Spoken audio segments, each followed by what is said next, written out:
Okay.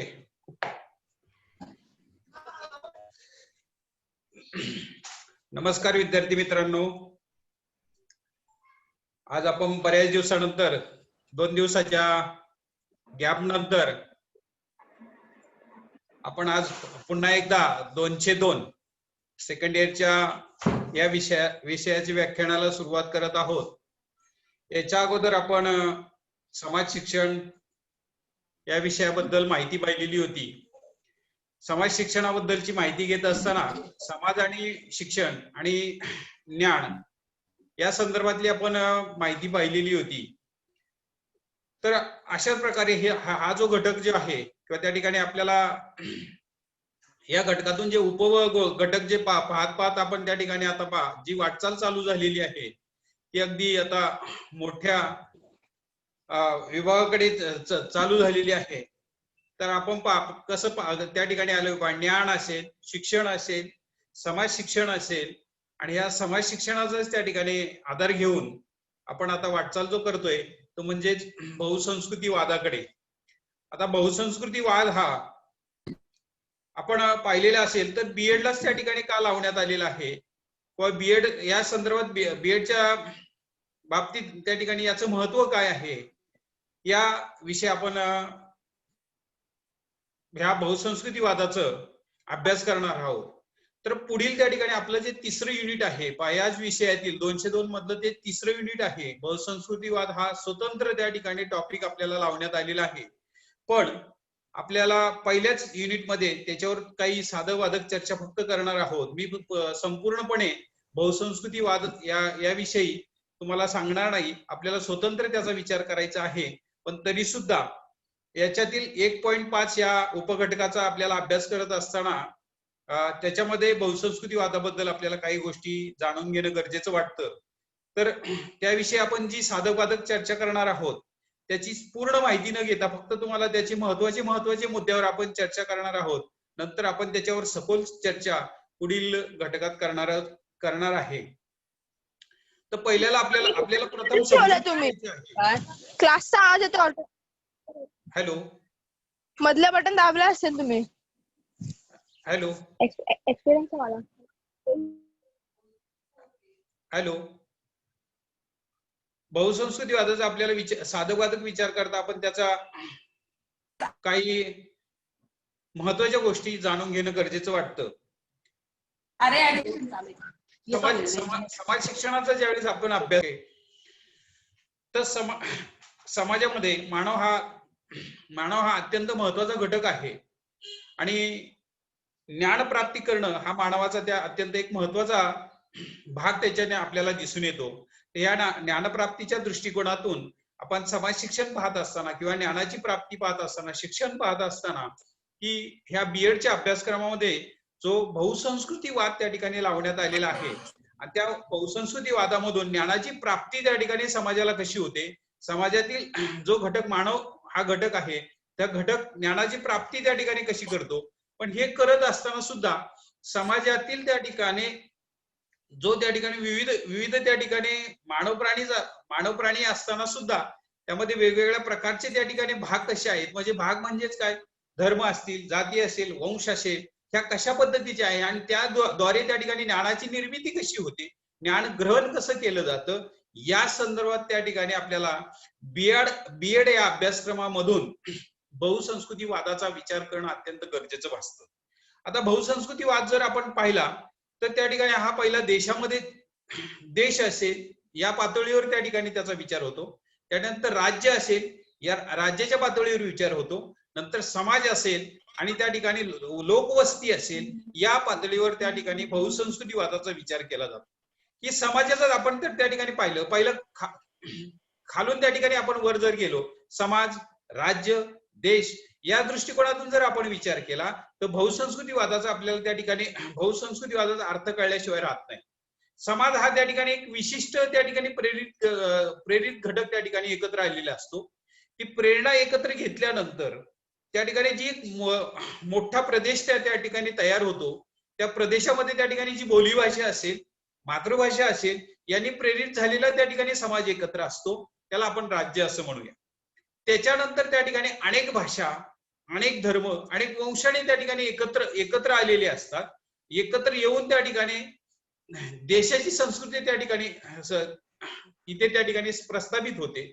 अशा प्रकारे त्या ठिकाणी अनेक धर्माचे, संस्कृतीचे लोक एकत्र येऊन उद्देश मात्र एकच असतो. पहा, बहुसंस्कृतीवादामध्ये एकच उद्देश त्या ठिकाणी सांगितलेला आहे की सर्व धर्माचे, जातीचे लोक त्या ठिकाणी एकाच उद्देशाने एकत्र आलेले असतात, तो म्हणजे ज्ञान मिळवणे, म्हणजेच त्या ठिकाणी शिक्षण घेणं.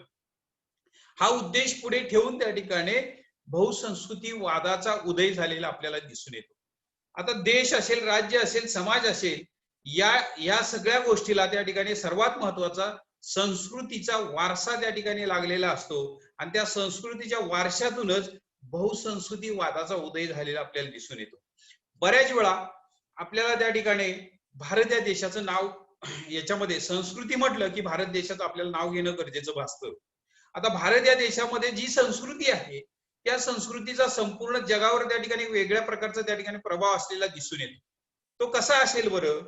हा भारतीय संस्कृतीचा पहिला प्रभाव आपल्याला कशा प्रकारे त्या ठिकाणी जागतिक दृष्टिकोनातून असलेला लक्षात येईल. तर इथे आपल्याकडे विविधतेने नटलेले त्या ठिकाणी जी संस्कृती आपण ज्याला म्हणत असतो, विविधतेने नटलेले जे त्या ठिकाणी लोक एकत्र राहतात, आनंदाने गुण्यागोविंदाने त्या ठिकाणी राहत असतात आणि संपूर्णपणे आपण पाहतो की सणवार एकत्र येऊन साजरे करत असतात. मग ते कोणत्या जातीचे आहेत, धर्माचे आहेत, पंथाचे आहेत हे न पाहता त्या ठिकाणी सणवार साजरे करत असतात. हे असून सुद्धा इतरही काही गोष्टी त्या ठिकाणी आपल्याला पाहायला मिळतात. मग त्यामध्ये भाषा असेल, वेश असेल, या गोष्टी आपल्याला पाहायला मिळतात की अनेक भाषांचे लोक सुद्धा त्या ठिकाणी ज्यावेळी भारत देशामध्ये आपल्याला एक भाषा बोलून त्या ठिकाणी ते राहत असतात. आता उदाहरणार्थ पहा की आपण प्रत्येक राज्याचं जर पाहिलं तर वेगवेगळ्या प्रकारची वेगवेगळ्या राज्याची भाषा आहे, पण संपूर्ण देशाची जर भाषा पाहिलं तर या ठिकाणी या संस्कृतीवादात आपल्याला असं लक्षात येईल की संपूर्ण भारताची जर राष्ट्रभाषा पाहिलं तर हिंदी आहे. हिंदीतून सगळे व्यवहार होतात आणि मग ह्या हिंदीतून होणाऱ्या व्यवहारातील इतर धर्माबद्दल, इतर जातीबद्दल, त्या ठिकाणी संस्कृतीबद्दल त्या ठिकाणी काय केलं जातं, एकामेकाबद्दल माहिती त्या ठिकाणी एकत्र केली जाते, त्याच्याबद्दल आदर बाळगला जातो. पहा, धर्माबद्दल असेल, जातीबद्दल असेल, वंशाबद्दल एकामेकाच्या मनामध्ये आदर आहे आणि त्या आदरापोटी लोक इथे राहतात. म्हणून सगळे लोक एकत्र त्या ठिकाणी व्यवस्थित राहत असलेले आपल्या भारत देशात दिसून येतं. दुसरं महत्वाचे आपल्याला हे दिसून येईल की त्या ठिकाणी वेगवेगळी राज्य जरी असेल, तिथला जरी पेहराव जरी वेगळा असेल, तरी सुद्धा एक विशिष्ट पद्धतीने त्या ठिकाणी संपूर्ण देशामध्ये वावरत असताना आपल्याला असं लक्षात येईल की साडी हा जो प्रकार जो आहे किंवा त्या ठिकाणी पुरुषाचा वेश असेल, त्या ठिकाणी आपण म्हणत असतो पायजमा आणि शर्ट सारखा, तर हा जो पेहराव हा बऱ्याच ठिकाणी सगळ्या ठिकाणी सारखाच आहे. त्यामुळे बऱ्याचशा वेळा आपल्याला दिसतं की जाती धर्माचे लोक असेल तरी पेहराव सुद्धा एक सारखा असलेला आपल्याला दिसून येतो. मग ह्या गोष्टीचा आपल्याला सगळ्या भाषा असेल, पेहराव असेल, इतर काही वागणुकीच्या गोष्टी असेल, त्या ठिकाणी एकामेकाला समजून घेण्याची स्थिती असेल, ह्या सगळ्या गोष्टीचा विचार करता आपल्या भारत देशामधली त्या ठिकाणी आपण इतर गोष्टी त्या ठिकाणी खूप जपणूक केली जाते. ती म्हणजे आपण पाहतो की ज्या वेळेस कुटुंबाचा विचार करतो, या कुटुंबामध्ये असणारे नातेसंबंध आहेत, हे नातेसंबंध जसे कुटुंबात असते, आपण ज्याला म्हणत असतो पहा, पहिलं सुरुवात होते पहा, आई वडील असेल, मग ते आई वडिलांनंतर त्या ठिकाणी आजी आजोबा असतील, ह्या आपल्या नात्यांना त्या ठिकाणी दिलेली विशिष्ट नावं आपल्याला दिसून येत असतील. पहा, चुलते असतील, त्या ठिकाणी इतर चुलत भाऊ असतील, काका असेल, मावशी असेल, ही आपल्या हिंदू धर्मात अशा प्रकारची नातेसंबंध जोपासले जातात आणि त्या जोपासण्यामध्ये एक विशिष्ट प्रकारचा आदर असतो. हा आदर त्या ठिकाणी संपूर्ण देशात जसा कुटुंबात असतो तशाच प्रकारे आपण काय करत असतो, आपल्या आजूबाजूला राहणारी जी मंडळी आहेत ह्या आजूबाजूच्या मंडळींना सुद्धा तशा प्रकारच्या नातेसंबंधात त्या ठिकाणी गुंफून घेतलेला आहे. एकामेकाचा आदर त्या ठिकाणी करतो. व्यक्तीचं वय पाहता आपण पाहत असतो, जर आपल्यापेक्षा मोठी वय असेल व्यक्ती असेल तर त्याला त्या ठिकाणी विशिष्ट आदराने त्या ठिकाणी आपण काय केलं जातं की त्याचं विचारपूस केली जाते किंवा त्याचं आदरातिथ्य केलं जातं. तशा पद्धतीने त्या ठिकाणी आपण वागत असतो की लहान मुलांनी मोठ्यांचा कसा आदर करायचा, त्या ठिकाणी मोठ्यांनी लहानांचा आदर कसा करायचा, वृद्धांचा आदर कसा करायचा, ह्या गोष्टी सगळ्या आपल्या समाजामध्ये त्या ठिकाणी अजूनही टिकून आहेत. म्हणूनच त्या ठिकाणी आपली जी संस्कृती आहे ही किती महान संस्कृती आहे याचं आपल्याला त्या ठिकाणी एक वेगळ्या प्रकारचं आपल्या समोर उदाहरण येतं. मग हे सगळं उदाहरण पाहता भारताचं ह्या अशा गोष्टीचा विचार करता आपण इतर देशांचा जर तसा विचार केला, त्या ठिकाणी आपल्याकडे दुसरे विचार आपल्या करता येईल. आपल्या संस्कृतीमध्ये आपल्याकडे त्या ठिकाणी पहा 33 कोटी देव मानले जातात आणि हे संपूर्ण देशात त्या ठिकाणी मानले जातात. प्रत्येक जण आपापल्या पद्धतीने देवाची पूजा आराधना करत असतो. ही एक संस्कृती आहे, त्याचा मान ठेवला जातो. पण आपण इतर देशांचा जर त्याचा विचार केला तर इतर देशामध्ये आपल्याला तसं दिसत नाही. आपल्या इतर त्या ठिकाणी आपल्या संस्कृतीमधले देवदेवतांना त्या ठिकाणी इतर देशामध्ये आपल्याला पाहता येत नाही. तिथे फक्त त्या ठिकाणी पहा की आपण ख्रिश्चन समाजाचा जर विचार केला तर त्यामध्ये फक्त येशू ख्रिस्ताला मानलं जातं. इस्लाम धर्मात त्या ठिकाणी धर्माचा जर विचार केला तर तिथे फक्त अल्लाला मानलं जातं. त्या ठिकाणी असे काही धर्म आहेत की त्या ठिकाणी बौद्ध धर्माचा विचार केला तर तिथं गौतम बुद्धाला मानलं जातं. म्हणजे असे जर धर्म आहेत तिथे त्या ठिकाणी आपल्या हिंदू धर्मासारखं त्या ठिकाणी तुम्हाला दिसून येणार नाही. 33 कोटी देव आहेत, राज्य वेगवेगळे आहेत, पण तिथेही त्या ठिकाणी वेगवेगळ्या प्रकारच्या देवांची पूजा केली जाते आणि त्यातूनच एकामेकांबद्दलचा आदरभाव वाढला जातो हे आपल्याला दिसून येतं. म्हणून त्या ठिकाणी हा संस्कृतीवादाचा आपल्याला त्या ठिकाणी विचार करता, याचा शैक्षणिक दृष्टिकोनातून किती महत्व आहे याचा विचार करता हा संस्कृतीवाद मला वाटतंय बीएड ला लावण्याचं त्या ठिकाणी कारण ठरण्यात आलेलं आहे. की हा संस्कृतीवाद पुढे कसा उदयाला आला याची आपल्याला त्या ठिकाणी माहिती करून घेणं गरजेचं वाटतं. आता वास्तविक आता त्या ठिकाणी हा कसा उदयास आला, कोणत्या कारणाने आला, ही कारण आपण त्या ठिकाणी थोडक्यात जाणून घेणार आहोत. आता जागतिकीकरणाच्या काळात जर आपण याचा विचार केला असेल, ज्यावेळेस जागतिकीकरण झालं आणि ह्या जागतिकीकरणाच्या काळामध्ये प्रत्येक माणसाला त्या ठिकाणी उद्योगधंदे असतील, नोकरी असेल,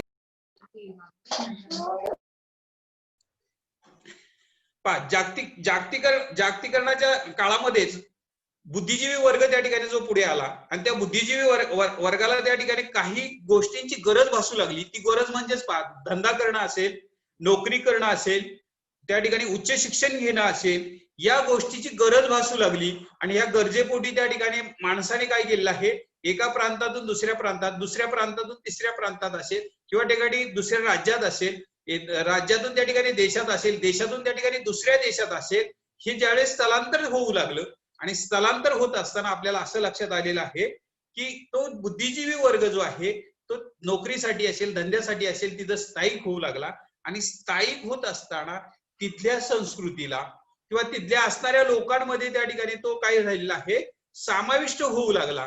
मग तिथली संस्कृती आपली संस्कृती आणि अशा प्रकारे मिळतं जुळतं घेण्यास त्या ठिकाणी काही देशांना भाग पडला. आता आपण उदाहरण पाहू शकतो, आपल्या भारत देशामध्ये अनेक प्रकारचे लोक त्या ठिकाणी राहतात. बाहेरच्या देशाचे लोक उद्योगधंद्यासाठी येतात, नोकरीसाठी येतात. तसेच आपले लोक जर पाहिलं अमेरिका देशासारखे असेल, इंग्लंड इकडे तिकडे त्या ठिकाणी आता उच्च शिक्षणासाठी असेल, उद्योगधंद्यासाठी असेल, नोकरीसाठी जाऊ लागले आहे. आता तिथे स्थायिकही होऊ लागले आहे.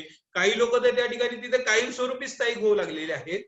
मग तिथं हे सगळं जीवन जगत असताना आपली संस्कृती त्या ठिकाणी कुठेतरी विसर पडू नये किंवा त्या संस्कृतीला पुढे घेऊन नेण्यासाठी की काही देशांनी त्याच्यामध्ये पुढाकार घेतला आणि ह्या पुढाकारातूनच त्या ठिकाणी आपल्याला असं लक्षात येईल किंवा एक विशिष्ट प्रकारे काही देशांमध्ये असेल किंवा इतर देशांनी सगळा विचार केला आणि काही मला असं वाटतंय काही राष्ट्रांनी याच्यात पुढाकार घेऊन एक जागतिकीकरणाच्या याच्यामध्ये काही करार त्या ठिकाणी केलेले आपल्याला दिसून येतात. त्यामध्ये काही राष्ट्रांचा उल्लेख आपल्याला दिसून येतो. कॅनडा आणि ऑस्ट्रेलिया सारख्या राष्ट्रामध्ये इसवी सन 1970 साली एक करार झाला. तो करार म्हणजेच त्या ठिकाणी बहुसंस्कृतीवादाचा उदय असं म्हणावं लागेल. 1970 साली त्या ठिकाणी आणि इथून पुढे त्या ठिकाणी बहुसंस्कृतीवादाला मोठ्या प्रमाणात चालना मिळाली. बहुसंस्कृतीवादात त्या ठिकाणी काय मुख्य उद्देश काय आहे तर उद्योगधंद्यासाठी नोकरीसाठी दुसऱ्या देशात गेलेली जी ती मंडळी आहे तिथं स्थायिक झाली आणि कुठेतरी आपल्या ज्ञानात भर पाडण्यासाठी ज्यावेळेस वेगळे काही गोष्टी शोधू लागली आणि तिथे स्थायिक झाल्यानंतर कुठेतरी आपली संस्कृती ही त्या ठिकाणी काय झालं पाहिजे, वाढीस लागली पाहिजे. या दृष्टिकोनातून केला गेलेला प्रयत्न म्हणजेच बहुसंस्कृतीवाद असं आपल्याला त्या ठिकाणी म्हणावं लागेल. काही छोटे छोटे गट एकत्र आले. आता उदाहरणार्थ आपण असं पाहूया की अमेरिकेत त्या ठिकाणी गेलेली जी लोक आहेत नोकरीसाठी असेल, धंद्यासाठी असेल किंवा त्या ठिकाणी शिक्षण घेण्यासाठी, पण कुठली असेल भारतातील लोक असेल, ती भारतातील लोक एकत्र येऊ त्या ठिकाणी लागली. एकत्र येऊ लागल्यानंतर आपल्याकडे ज्या काही काही गोष्टी ज्या आहेत, मग सरमार असेल, काही इतर गोष्टी असेल, भाषा असेल, याच्यासाठी ते त्या ठिकाणी एकत्र येऊन काही गोष्टी करू लागले आणि मग ह्या गोष्टीला त्या ठिकाणी त्या राष्ट्राने काय केलेलं आहे, मान्यता दिली आणि मान्यता देऊन त्या ठिकाणी ते आपल्याला त्या ठिकाणी साजरं करण्याची परवानगी मिळाली. मग याच्यातूनच आपल्या ज्ञानवाढीस लागल्याचं आपल्याला दिसून येत असतं की बऱ्याचशा वेळा आपण असं पाहत असतो की गणेश उत्सवासारखे सुद्धा आता उत्सव आपण पाहत असतो की आता सध्या गणेश उत्सव चालू आहे. हाच उत्सव आपण जर पाहिलं की अमेरिकेत सुद्धा आपली त्या ठिकाणी काही जी राहणारी लोक आहेत ती साजरी करत आहेत, इंग्लंडमध्ये राहणारी लोक साजरी करत आहेत. आपल्याकडंच गणेश मूर्ती त्या ठिकाणी आता काय केलं जात आहे, तिकडे पाठवले जात. याला संस्कृतीची त्या ठिकाणी जोपासना असं म्हटलं जात असतं आणि आता तिथे ती संस्कृती वाढीस लागलेली आहे. मग ह्या सगळं करत असताना त्याच्यात सर्वात महत्वाची गोष्ट जी आहे की आपल्याकडे त्या ठिकाणी काय केलं जातं. आता आपण नवीन धोरण जर त्या ठिकाणी आपलं आत्ताचं नवीन शैक्षणिक धोरण जर पाहिलं असेल तर त्या शैक्षणिक धोरणामध्ये काही गोष्टी आपल्याला ऐकायला मिळाल्या आहे की इयत्ता 1ली ते 5वी पर्यंत की मातृभाषेतून शिक्षण द्यायचं. त्याच्यानंतर पुढील शिक्षण घेण्यासाठी त्या ठिकाणी लँग्वेज ज्या आहेत, भाषा ज्या आहेत, त्या भाषा त्या ठिकाणी चॉईस करण्याचा आपल्याला त्या ठिकाणी काय दिलेलं आहे, परवानग्या दिलेल्या आहेत. म्हणजे आपण भाषा शिक्षण घेण्यासाठी वेगवेगळ्या प्रकारच्या भाषा त्या ठिकाणी निवडायच्या आहेत. तशाच प्रकारे आता आपल्याला असं दिसतं की जागतिकीकरणामध्ये की काही देशांमध्ये त्यांनी सोय केलेली आहे की आपण पाहतो की अमेरिकेत जर गेलं तर आपली मराठी भाषा असेल, ती मराठी भाषा कुठेतरी जोपासण्यासाठी त्यांनी तिथे परवानगी दिलेली असेल की चला तुम्ही मराठी भाषेतून शिक्षण देण्यासाठी तुम्ही शाळा चालू करू शकता, त्याच्यातून तुम्ही ज्ञान घेऊ शकता, मातृभाषेतून तुम्ही ज्ञान घेऊ शकता. अशा प्रकारच्या काही घटना ज्या पुढे येऊ लागलेल्या आहेत त्या घटनेमधूनच हा बहुसंस्कृतीवाद त्या ठिकाणी वाढीस लागलेला दिसून येतो. तर असा हा बहुसंस्कृतीवादाचा त्या ठिकाणी आपण प्राथमिक माहिती पाहत असतानाच आपल्याला जास्त त्या ठिकाणी या युनिटमध्ये त्याचा विचार करायचा नाही, आपण सविस्तर पुढे पाहणार आहोत.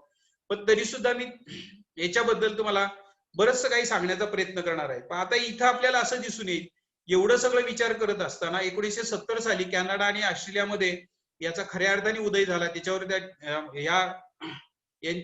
या बहुसंस्कृतीवादाला बहुसंस्कृतीवादाला मान्यता देण्यासाठी जो करार करण्यात आला त्या करारावर 1970 साली सह्या करण्यात आल्या आणि हा बहुसंस्कृतीवाद प्रत्येक देशामध्ये, आता जसं आपण म्हणत असतो की आपल्या भारत देशामध्ये आहे तर इतर देशामध्ये सुद्धा ह्या बहुसंस्कृतीवाद वाढीस लागण्याचं आपल्याला दिसून येतं. आता याच्या काही आपल्याला व्याख्या पाहता येतील. आता शब्दकोशात पहा, अमेरिकन जो शब्दकोश आहे त्या शब्दकोशात याच्याबद्दलची व्याख्या केलेली आहे. मी फक्त वाचून दाखवणार आहे किंवा त्या ठिकाणी फक्त सांगणार आहे, त्याच्यावर कोणत्याही प्रकारचं स्पष्टीकरण करणार नाही. याचं कारण आहे आपल्याला पुढच्या युनिटमध्ये अत्यंत सविस्तर हा बहुसंस्कृतीवाद आपण पाहणार आहोत. तर सामाजिक किंवा शैक्षणिक सिद्धांत किंवा कार्यक्रम आहे असं त्या ठिकाणी याला म्हटलेलं आहे. पहा, सामाजिक किंवा शैक्षणिक सिद्धांत किंवा कार्यक्रम म्हणजेच बहुसंस्कृतीवाद. पुढे म्हटलेलं आहे विविध संस्कृतीद्वारे समाजातील घटकांना प्रोत्साहित करणे म्हणजे बहुसंस्कृतीवाद. पुढे त्या ठिकाणी पहा, प्लॅसेस या शास्त्रज्ञांनी त्याच्यावर व्याख्या केलेली आपल्याला दिसून येते. सामाजिक घटक आणि कार्यांतर्गत सामाजिक विविधता समजावून घेण्या संबंधीचे तत्व धोरण पद्धतीचा संचय म्हणजेच बहुसंस्कृतीवाद असं त्या ठिकाणी आपल्याला इथं सांगता येईल. आपण एवढ्या व्याख्या त्या ठिकाणी ठीक आहे की आपल्याला या व्याख्यातून लक्षात आलेलं आहे की काय काय त्याठी सामाजिक घटक असेल, अंतर्गत समाज असेल, विविध समजून घेणे संबंधीच्या माहिती असतील, तत्व असतील, धोरण असेल, त्यांच्या पद्धती असतील, ह्या समजावून घेऊन त्या वाढीस लावणं म्हणजेच बहुसंस्कृतीवाद आपल्याला असं म्हटलं जातं. आता या बहुसंस्कृतीवादाचे या आपण काही साधक व्याख्या आपण पाहिल्यानंतर काही तत्व आपण पाहणार आहोत. पहा, ही तत्व सुद्धा आपण धावती त्या ठिकाणी या ठिकाणी पाहणार आहोत. ही तत्व कोणत्या कोणत्या प्रकारची मांडण्याचा प्रयत्न केलेला आहे बहुसंस्कृतीवादाने. तर पहिलं तत्व सांगितलं आहे, पहा, वर्तनात बदल घडवणे. आता इथं वर्तनात कोणाच्या बदल घडवणे हा अत्यंत महत्वाचा मुद्दा आहे. तर इथं फक्त दोन घटक अत्यंत महत्वाचे आपल्याला विचार करावे लागतील. ते म्हणजे पहिला विद्यार्थी आणि दुसरा त्या ठिकाणी पहा, आपण फक्त विचार कोणाबद्दल करतोय, आपण बीएड या अभ्यासक्रमात विचार करत असल्यामुळे आपल्या समोर दोनच गोष्टी आहेत, एक विद्यार्थी आणि शिक्षक. यांच्यामधील त्या ठिकाणी वर्तनात बदल घडवणे हा अत्यंत महत्वाचं तत्व बहुसंस्कृतीवाद सांगतो. त्याच्यानंतर पुढचं तत्व सांगण्यात येईल ते समान अधिकार प्राप्त करून देणे. आता हे समान अधिकार कोणाला प्राप्त करून दिले तर शाळेमध्ये किंवा शाळेच्या माध्यमातून ज्या शाळेच्या माध्यमातून जे विद्यार्थी शाळेत जात आहेत त्या शाळेच्या माध्यमातून विद्यार्थ्यांमध्ये समान अधिकार प्राप्त करून दिले जाणं गरजेचं आहे. आता आपल्याकडे पूर्वीच्या शिक्षणाचं जर काही गोष्टी पाहिल्या तर आपल्याकडेच ह्या गोष्टीचा सर्वात हा जो मुद्दा आपण अभ्यासत आहोत या मुद्द्यावर अत्यंत महत्वपूर्ण खूप चर्चा आपल्याला करण्यासारखी आहे. आता समान अधिकार प्राप्त करून देणे म्हणजे काय, तर जशा प्रकारे त्या राष्ट्रामध्ये जे राष्ट्र असेल ज्या राष्ट्रातील विद्यार्थी आहेत त्या राष्ट्रातील विद्यार्थ्यांना जशा पद्धतीने शिक्षणाचा अधिकार दिला जातो तशाच पद्धतीने आपल्याकडील म्हणजे दुसऱ्या देशातील आलेल्या विद्यार्थ्यांना त्या ठिकाणी अधिकार देणं गरजेचं वाटतं.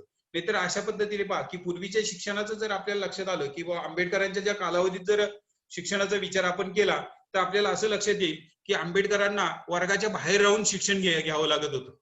म्हणजे अशा पद्धतीची त्या ठिकाणी जातीयता होती. ती जातीयता दूर करून त्या ठिकाणी सगळ्यांना एकत्र करून आपण दुसरंही पाहतो की आपल्याकडे पूर्वी त्या ठिकाणी स्त्रियांना सुद्धा शिक्षण दिलं जात नव्हतं. स्त्रियांनी सुद्धा त्या ठिकाणी घरी बसून शिक्षण घ्यायचं किंवा त्यांच्या पद्धतीने. पण आतापर्यंत आपण पाहिलेलं असेल की मुलांना किंवा मुलींना एकत्र येऊन शिक्षण दिलं जातं. तशाच प्रकारे त्या ठिकाणी इतर राष्ट्रामध्ये सुद्धा पहिलं त्या ठिकाणी असू शकतं असं मला वाटतं की परदेशातून आलेल्या मुलांना वेगळं शिक्षण दिलं जाणं किंवा आपल्या राष्ट्रातल्या मुलांना वेगळं. पण तसं नाही, तर त्या मुलांना समान अधिकार म्हणजे एकत्र येऊन शिक्षण दिलं जायचं, सगळ्यांना सारख्याच पद्धतीचं शिक्षण दिलं जायचं. त्या शिक्षणामध्ये कोणत्याही प्रकारची तफावत केली जाणार नाही. हे याचं त्या ठिकाणी इथं खबरदारी घेणं हे आपल्याला तत्व त्या ठिकाणी दिसून येतं. पुढचं तत्व दिसून येईल ते म्हणजे सामाजिक परिणाम समजावणे. आता हे सामाजिक परिणाम समजावून सांगणे हे कशाद्वारे त्या ठिकाणी आहे, तर इथे सुद्धा आपल्याला लक्षात येईल की अभ्यासक्रमाद्वारे सामाजिक परिणाम समजावून सांगणे. मग ते कोणते आहेत, ते अभ्यासक्रम त्या ठिकाणी तो कशा प्रकारचा लावलेला आहे, त्या ठिकाणी त्याचा कशा प्रकारे अभ्यासक्रम त्या ठिकाणी पाठ्यपुस्तकात त्या ठिकाणी आलेला आहे याचा विचार करून त्या ठिकाणी त्याचे परिणाम पाहणे गरजेचं भासतं. याचा विचार आपण नंतर करणार आहोत. याविषयी तुम्हाला सविस्तर माहिती आपण करणार, पण फक्त तुम्ही एवढंच समजून घ्या की ही तत्व आहेत. या तत्वामध्ये त्या ठिकाणी ती तत्व कशा प्रकारे अंमलात आणली जातात एवढ्यावर आपण थांबणार आहोत. पहा, सामाजिक परिणाम समजावून घेणे या अभ्यासक्रमाद्वारे त्या ठिकाणी आहे. पुढचं त्या ठिकाणी तत्व सांगता येईल आंतरजातीय संबंधांना प्रोत्साहन देणे. आता बरेच वेळा मी याच्या अगोदर तुम्हाला उल्लेख केलेला दिसतो की आंतरजातीय संबंधांना प्रोत्साहन देणे म्हणजेच आपण पाहत असतो की जर काही ठिकाणी जर फक्त धर्माचाच विचार करून जर शिक्षण दिलं जात असेल, उदाहरणार्थ आपण पाहतो की काही ठिकाणी स्वतंत्र धर्मांच्या काही शाळा आपल्याला दिसून येतात. ख्रिश्चन समाजाचे असेल त्यांनी त्या ठिकाणी पहा की इंग्लिश मिडियमच्या शाळा पूर्वी त्या ठिकाणी आपल्याला दिसून येत होतं, पण आता तसं नाही. तर तिथे सगळ्याच प्रकारच्या विद्यार्थ्यांना प्रवेश दिला जातो. सगळ्याच मुलांना त्या ठिकाणी आता शिक्षणाची संधी उपलब्ध करून दिली जाते. तसं दुसरं तुम्हाला पहा, इस्लाम धर्माचं जर तुम्ही पाहिले मदरसामध्ये गेलं तर फक्त त्यांच्याच मुलांना शिक्षण दिलं जातं. पण असं असताना सुद्धा फक्त तिथे उर्दू त्या ठिकाणी शिकवली जाते.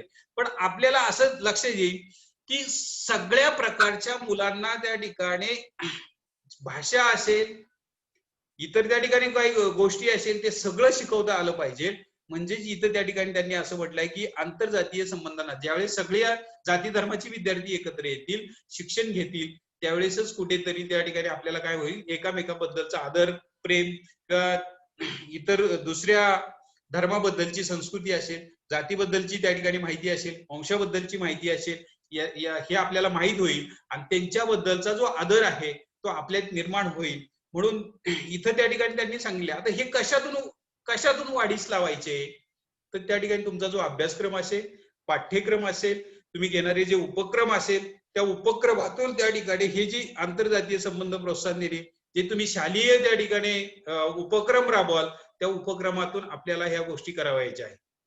मग हे कोणकोणत्या प्रकारचे उपक्रम आहेत तर आपण पाहतो की आपण बीएड अभ्यासक्रम अभ्यासत असताना प्रथम वर्षामध्ये तुम्हाला असं लक्षात आलं असेल की तुम्ही सांस्कृतिक विषयाबद्दलचं जे प्रॅक्टिकल केलेलं असेल त्या प्रॅक्टिकलमध्ये जर त्या प्रॅक्टिकलचा तुम्ही खऱ्या अर्थाने जर अभ्यास केलेला असेल तर तुमच्या लक्षात येईल की त्या सांस्कृतिक विषयाच्या प्रॅक्टिकलमध्ये तुम्हाला असं दिसून आलेलं असेल की आपण जे उपक्रम राबवतो, आपण जे कार्यक्रम त्या ठिकाणी घेतो ते वेगवेगळ्या प्रकारचे कार्यक्रम असतात. पहा, मग सणवार असेल, इतर त्या ठिकाणी काही सांस्कृतिक संदर्भातील सांस्कृतिक कार्यक्रम असतील, तिथे आपल्याला वेगवेगळ्या प्रकारचे कार्यक्रम घेतलेले दिसून येतात. मग काय होतं, असं वेगवेगळ्या धर्मांबद्दल असेल, जातीयतेबद्दल असलेले उपक्रम त्या ठिकाणी राबवतो आणि तिथे मात्र एकामेकाबद्दलचा आपुलकी भाव तो जो आहे तो आपल्या लक्षात येतो की हा कार्यक्रम राबवत असताना तुमच्या लक्षात आलेलं असेल की तिथे कोणत्या जातीची मुलं आहेत, कोणत्या पंथाची आहेत, कोणत्या त्या ठिकाणी धर्माची आहेत. तो कार्यक्रम साजरा करत असताना तुम्ही काय करता, सगळे एकत्र येता, सगळे आपुलकीने, प्रेमाने, आनंदाने त्या ठिकाणी तो कार्यक्रमाची तयारी करता आणि तो साजरा स्पॉन्सर करता. त्यावेळी तुमच्यामधला जो आनंद पाहायला मिळतो तो एक वेगळ्या प्रकारचा असतो. मग हे अशा प्रकारचे आपल्याला त्या ठिकाणी अनेक मुलं एकत्र येऊन कार्यक्रम साजरे करत असताना दिसतात. त्यावेळी तिथे असं लक्षात येतं की आंतरजातीयतेला त्या ठिकाणी तिथे कशा प्रकारे प्रोत्साहन दिलं जातं याची कल्पना आपल्याला येते. पण पूर्वी त्या ठिकाणी नसं पहा की आपल्याकडे जर भारत देशाचा जर विचार केला आणि जर तुम्ही जर एक मला वाटतं 70 सालाच्या जर पाठीमागे थोडेसे गेलात तर तुमच्या असं लक्षात येईल की आपल्याकडे सुद्धा वेगवेगळ्या जातींना त्या ठिकाणी, वेगवेगळ्या पंथांना असेल की वेगळ्या धर्मांना असेल, त्या ठिकाणी एक विशिष्ट प्रकारची वागणूक दिली जायची. त्या जातीकडे विशिष्ट प्रकारे पाहिलं जायचं. त्यांना त्या ठिकाणी समाजात येऊ दिलं जायचं नाही. त्यांना शिक्षण त्या ठिकाणी विशिष्ट दिलं जायचं नाही. पण आता आपल्याला तसं दिसत नाही. तर आपण सगळे एकत्र येऊनच त्या ठिकाणी शिक्षण घेतो. एका प्लॅटफॉर्मवरच येऊन त्या ठिकाणी सगळे एकत्र शिक्षण घेत असलेलं आपल्याला दिसून येतं. तर अशा प्रकारचं हे पुढचं तत्व सांगता येईल. त्याच्यानंतर त्याच्या पुढचं तत्व आपल्याला सांगता येईल ते म्हणजे अंतर्गत संबंध सुधारणे. पहा, अंतर्गट म्हणजे त्या ठिकाणी पहा आपल्याकडे वेगवेगळ्या प्रकारच्या जाती असतात, धर्म असतात. मग त्या काय करत असतात, मुलं तशा पद्धतीने वागत असलेले आपल्याला दिसून येतात. उदाहरणार्थ आपण हिंदू मुलं हिंदू पद्धतीने वागतात, इस्लाम मुलं इस्लाम पद्धतीने वागतात किंवा त्या ठिकाणी ख्रिश्चन असेल ख्रिश्चन पद्धतीने वागतात. तर हे जे गट आहेत हे गट आपल्याला नको आहेत. याच्यामध्ये त्या ठिकाणी आपल्या शाळेमध्ये हे गट काय झाले पाहिजे, सगळे एकत्र आम्ही त्या ठिकाणी प्रार्थना म्हणत असताना तिथे काय म्हणत असतो, भारत माझा देश आहे, सर्व भारतीय माझे बांधव आहेत. ज्यावेळेस ही प्रार्थना आम्ही म्हणत असतो त्यावेळेस आम्ही सगळे एकाच मातेची लेकरं आहोत आणि ह्या एका मातेच्या लेकरात एका छताखाली त्या ठिकाणी आम्ही काय करत आहोत, ज्ञान साधना करत आहोत. तर आम्ही एकच आहोत असं त्या ठिकाणी आपल्याला ह्या शाळेमध्ये शिकवलं गेलं पाहिजे. हे तत्व बहुसंस्कृतीवाद आपल्याला सांगितल्याशिवाय राहत नाही. पुढचं तत्व जे आहे ते वंशिक व जातीय माहिती प्रदान करणे. पहा, आता इथे त्या ठिकाणी हे कशासाठी असलं पाहिजे, का त्या ठिकाणी याची माहिती त्या ठिकाणी प्रदान करणे, याची माहिती का त्या ठिकाणी आत्मसात करणे, हा प्रश्न आपल्या पुढे पडतो. वंशाबद्दलची माहिती काय घेणं किंवा जातीयतेबद्दलची माहिती काय घेणं याबद्दलची आपल्याला त्या ठिकाणी काही गरज भासते. पहा, तर काही ज्या आताची जी नवीन पिढी आहे या नवीन पिढीला या गोष्टीबद्दलच आपल्याला काहीच माहित होणार नाही. पण आपल्याला ज्यावेळेस त्या ठिकाणी पहा की जातीयता कशी निर्माण झाली, धर्म कसे निर्माण झाले, आपण सगळे एकच आहोत, हे असं ज्यावेळेस समाजासमोर येतं किंवा त्या मुलांना अशा प्रकारचं शिक्षण दिलं जातं त्यावेळेस समाजामध्ये असणारे गट असेल, इतर त्या ठिकाणी जातीयता असेल, ही नष्ट झाल्याशिवाय कधीच राहणार नाही. त्यामुळे आपल्याला वंशिक दृष्टिकोन, जातीय दृष्टिकोन हा मुलांना माहीत करून देणं गरजेचं वाटतं. अरे जातीयता म्हणजे काय नेमकं, तर काहीच नाही. प्रत्येकाने आपल्या व्यवसायानुसार त्या ठिकाणी जो व्यवसाय निवडला किंवा आपल्या पोट भरण्यासाठी जो व्यवसाय निवडला गेला आणि त्या व्यवसायानुसार त्या ठिकाणी काय झालेलं आहे, माणसाला जाती चिकटल्या गेल्या म्हणून त्या ठिकाणी ह्या जाती निर्माण झालेल्या आहेत. मुळात त्या ठिकाणी मूळच्या ह्या जाती नाहीच आहेत. प्रत्येकाने आपल्या पोट भरण्याच्या विद्येसाठी किंवा ज्ञान साधण्यासाठी मिळवले आहेत आपण असं म्हणूया, किंवा प्रत्येकाला व्यवसाय त्या ठिकाणी काय केलाय, वाटून दिलेले आहेत. त्याने तो व्यवसाय करायला सुरुवात केलं म्हणून त्याला त्या व्यवसायानुसार जात त्या ठिकाणी चिकटली गेली असं विद्यार्थ्यांना सांगितलं गेलं पाहिजे. मुलांच्या मनातून जातीयता नष्ट करून टाकली पाहिजे, वंश त्या ठिकाणी काढून टाकला पाहिजे. हा कोणत्या वंशाचा आहे, कुठून त्या ठिकाणी कोणत्या वंशात त्याचा जन्म झाला, मग तो प्राणी वंशाचा आहे का मानव वंशाचा आहे, हे आपल्याला याचं घेणं देणं नाही. तर माणूस हा त्या ठिकाणी एकसारखाच आहे.